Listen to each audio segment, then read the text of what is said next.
Olá, estamos aqui novamente na nossa jornada de estudos da Bíblia. E hoje iniciamos mais um livro, o livro de 2 Reis. Vamos aos pontos de destaque desse capítulo 1. Primeiro ponto, aqui vai dizer que o rei Acasias, filho de Acabe, ficou ferido após uma queda.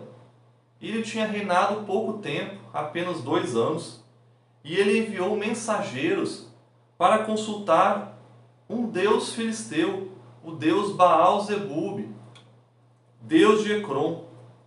E aí, uma curiosidade é que esse deus também era conhecido ali pelos israelitas, é a tradução como Senhor das Moscas.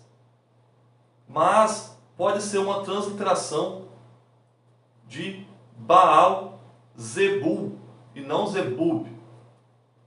E Baal-zebub significa o principal dos deuses. E aí vai ser transliterado no Novo Testamento, lá por Cristo, como Beelzebul. Acabou virando um símbolo ali, como líder das divindades ali, e símbolo de Satanás. E aqui o rei idólatra pediu para consultar um ídolo. Mas Deus interveio, enviando Elias para interceptar os mensageiros enviados pelo rei Acasias e dar ao rei uma sentença de morte, dita inclusive que ele morreria porque havia enviado os mensageiros para consultar os ídolos, porque havia então abandonado o Senhor, o Deus de Israel. Porque não consultaram o Senhor, mas foram consultar um Deus aleatório, Deus dos seus inimigos, os filisteus. E o segundo ponto, nós vemos que é interessante a gente destacar que 100 soldados, juntamente com os seus capitães, em 2 levas, morreram ao Elias ordenar que descesse fogo do céu sobre eles. E aí temos, mais uma vez, Elias e o fogo numa mesma passagem. Já havia acontecido quando Elias foi no Monte Carmelo e desceu fogo para consumir o sacrifício ali.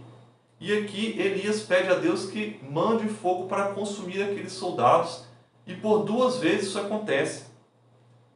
E isso a gente pode olhar e falar, poxa, que é isso?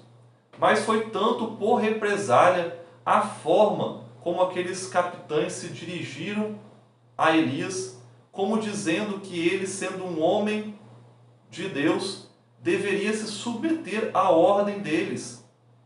Primeiro chegou dando a ordem, venha conosco. O segundo, venha conosco imediatamente. E ainda foi pior do que o primeiro. Mas além do juízo vir sobre essa atitude que eles tomaram contra o próprio Deus, afinal, um profeta era o porta-voz de Deus. É como que eles estivessem querendo mandar no próprio Deus. Além disso, isso daí também significava que Elias era verdadeiramente um homem de Deus, e para o rei, ao saber disso, ter certeza que a mensagem que Elias dera de que ele morreria era uma mensagem certa, uma mensagem verdadeira. E no terceiro e último ponto, nós vemos que, ao contrário dos outros 2 capitães, o terceiro que foi enviado, ele se submeteu a Elias e a Deus por consequência.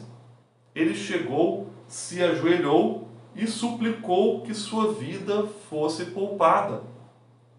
Ele nem pediu que Elias fosse com ele.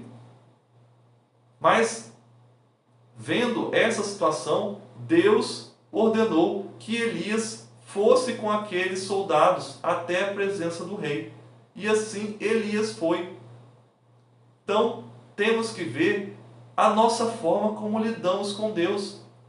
Muitas pessoas acabam se referindo a Deus ou ao Espírito de Deus como se eles tivessem autoridade sobre Deus, determinando isso ou aquilo, ordenando que o Espírito Santo, que Deus faça isso ou aquilo. Não. Nós temos que colocar-nos em posição como esse terceiro capitão, nos submetendo de joelhos perante Deus, e assim suplicando teremos nossas preces atendidas. Vamos nos colocar no nosso devido lugar. Somos pecadores e carecemos da graça de Deus. E Deus se inclinará a nos ouvir. Afinal, foi isso que Ele prometeu na sua palavra, que Ele nos ouviria quando o pedíssemos em oração.